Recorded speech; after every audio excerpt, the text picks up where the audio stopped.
If we look at Bikini Bottom, the police stick out like a sore thumb. They usually aren't doing their job most of the time. The few times they are working, they act really stupid. Some examples include, at the start of the episode Doing Time, we see two police officers beating a parking meter for no real reason. After seeing SpongeBob, they decide to chase him after seeing him destroy the town, but only because he doesn't have a license plate. That guy had no front license plate, let's get him! During the episode Party Pooper Pants, they arrest SpongeBob for not inviting them to his party. At the start of the episode SpongeBob meets the Strangler, they arrest the Strangler, and once he escapes, they don't really care despite him being a huge criminal. They then don't even try to catch him until SpongeBob forces him into prison.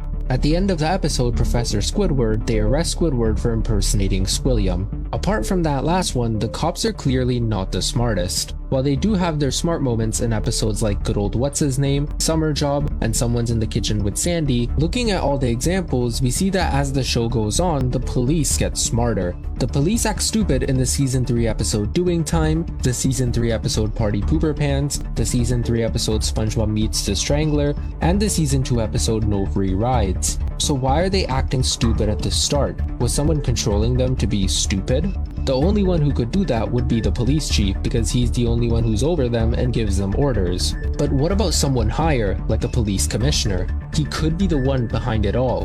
But there's just one more person who's over the commissioner, who gives him orders and tells him to do whatever he wants. The mayor of Bikini Bottom.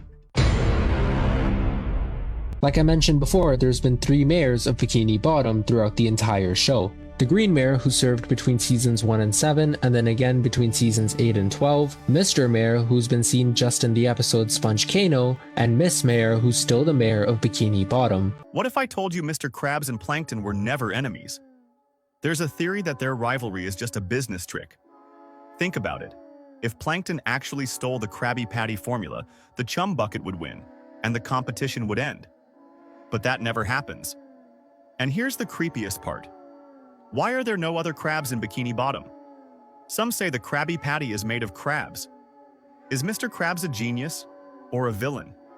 You decide. This SpongeBob theory is so dark, it will change the way you see Bikini Bottom forever. Bikini Bottom might be located in a nuclear test site. The strange looks and behaviors of its residents can be explained by radiation from underwater nuclear tests. SpongeBob, Patrick, Mr. Krabs, and Squidward all show signs of changes. SpongeBob's stretchy body, Patrick's silliness, Mr. Krabs' obsession with money, and Squidward's bad mood could be because of radiation. The episode Dying for Pie in Season 2 shows a bomb disguised as a pie, hinting at dangerous stuff in their world. The explosions throughout the series might not be just for fun, but a clue to a darker truth. Radiation could also explain why Bikini Bottom's residents live in such odd homes, like pineapples and stoneheads, which might have changed due to nuclear fallout. But here's the disturbing part. This theory casts a dark light on the cheerful world of Bikini Bottom, suggesting that their lively underwater city is a harsh reminder of the effects of nuclear testing. The show's creators might be using this happy setting to secretly comment on the dark side of human actions. What if Bikini Bottom isn't a cartoon, but a psychological experiment? Before I explain, follow right now because this will change how you see SpongeBob forever. Notice how no one ages, no one escapes, every mistake resets. That's not cartoon logic, that's mental conditioning. SpongeBob is forced optimism under stress. Squidward is depression. Patrick is cognitive decay. Mr. Krabs is greed survival testing. Bikini Bottom isn't under the sea, it's a test chamber. 129 that show Bikini Bottom millions of years in the past, but we still see evolved versions of SpongeBob and Patrick. Sure, they may not be super intelligent or advanced, but they're still clearly way more evolved than the primitive, realistic versions we see in Feral Friends or in the fish store. So, how are we seeing these evolutions millions of years before the Bikini Atoll tests? Well, unfortunately, I think the only conclusion is that the Bikini Atoll theory just isn't true. I mean, clearly something has caused Bikini Bottom citizens to be uniquely evolved, there's no denying that. But whatever caused it took place millions of years ago and couldn't have been the Bikini Atoll nuclear tests. Then, what really caused the evolution? In the entire show, the only thing we've seen that directly affects the evolution of characters is the Green Moon and Feral Friends. Except the French narrator specifically calls it Neptune's moon. It is called Neptune's moon. Named after the ruler of the seven seas, King Neptune. King Neptune is a character who's been around since the beginning of the sea. He's a character who the Bikini Bottom citizens view as their god, and he's a character who has the ability to change fish into other forms. What the?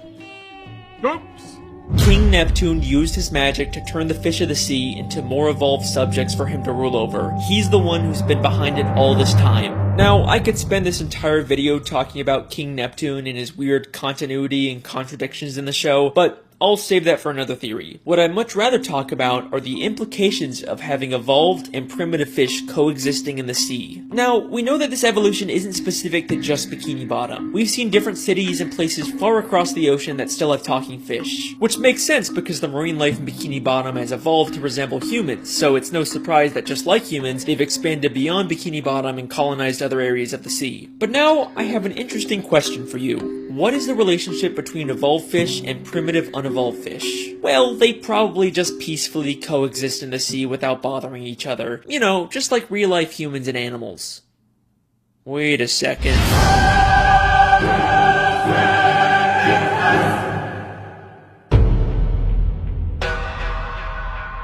In Season 3, Episode 10, the Krusty Krab training video, there is this hilarious... Did you know that Bikini Bottom was actually a real place? Because SpongeBob's driver's license shows his address as 124 Conch Street, and if you search that address on Google, it leads to an awfully familiar island, almost identical to what we see in the show. And it's more likely that Bikini Bottom was based on a real island, because the name Bikini Bottom came from the real-life Bikini Atoll, a place where nuclear tests once happened. And here's the crazy part. If you look closely at the old Nickelodeon logo, it actually resembles the same island shape you'll see when you search it up. That explains why Bikini Bottom feels so real. But here's the crazy part. But like and subscribe if you love SpongeBob, because what if SpongeBob was actually real? And that's why they don't want anyone to search the island down below. Mr. Krabs, a loving father, a hard-working boss, but what if that's just a cover? What if he's playing a bigger game behind the scenes? He's got money, power, and controls the Krabby Patty formula. What if there's something much deeper behind it all? Deep beneath the Krusty Krab lies a high-tech, hidden world. A world only he knows how to navigate. Cameras, secret tunnels, encrypted vaults. He's always watching Squidward, Sandy, even Plankton, and no one knows, no one suspects. And think about it. Why would the creator of the Krabby Patty lock the recipe in a room so secretive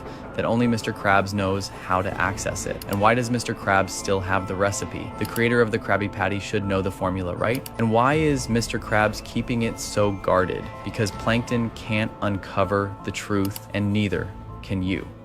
Have you heard the creepy new discovery about SpongeBob? If you love this show, then do not watch, because this will ruin your childhood. So on SpongeBob's driving license, you can see his address is 124 Conch Street. And if you go onto Google Maps and search up this address, you'll be taken to Jeffrey Epstein's island. How creepy is that? I always thought it was strange how the squids in Bikini Bottom act superior to everyone else, to the point that they built their own suburb with the sole purpose of keeping every other species out. But it's all fake. Tentacle Acres looks great, but everyone there seems to live a similar lifestyle to Squidward, implying that most, if not all of them, have the same income as a fast food cashier. Plus, we see in the world of SpongeBob that the upper class, the politicians, and the majority population are primarily made up of fish, with squids holding far less power in underwater society than their behavior would have you believe. It's true that Squilliam Fancyson has wealth, but he's shown to be the exception, not the rule. This bad attitude seemed to come out of nowhere, which didn't sit right with me. So I looked through the show for answers and came to a massive revelation. Squidward, and the rest of his species, are all descendants of the Atlanteans, which means they were once part of the most powerful empire in the ocean. Let's start with the obvious fact. Squidward is not a squid. Real-life squids have cone-shaped heads with fins on the sides to help them swim. But Squidward species have heads that are more rounded and don't have fins. We can even see in the show that there are true squids that have this accurate head structure. This could mean that Squidward is actually an octopus. After all, when he's portrayed realistically, he does take on more octopus-like features. But in the normal style of the show, we see what actual octopuses look like in the world of SpongeBob. They have 8 arms, no nose, and don't have a human-like posture like Squidward. And more importantly, Squidward in his normal style has tentacles. Tentacles are paddle-shaped and have suckers at the end. Octopuses don't have tentacles. They have 8 arms. Took me 14 years to realize SpongeBob ended in 2007. Do you guys remember this episode? An eternal wind took over Bikini Bottom. causing everyone to unalive. And the last person who ended up surviving was SpongeBob. Unlike fish, sea sponges are resilient to water turbulence, thus expanding their lifespan to thousands of years. After spending so much time alone, he started to slowly turn crazy, which resulted to him leaving Bikini Bottom. Hundreds of thousands of years later, jellyfish took over Bikini Bottom and worshipped SpongeBob. His long-lasting life became a historical landmark, proving that the ending of the episode was the last episode of SpongeBob ever.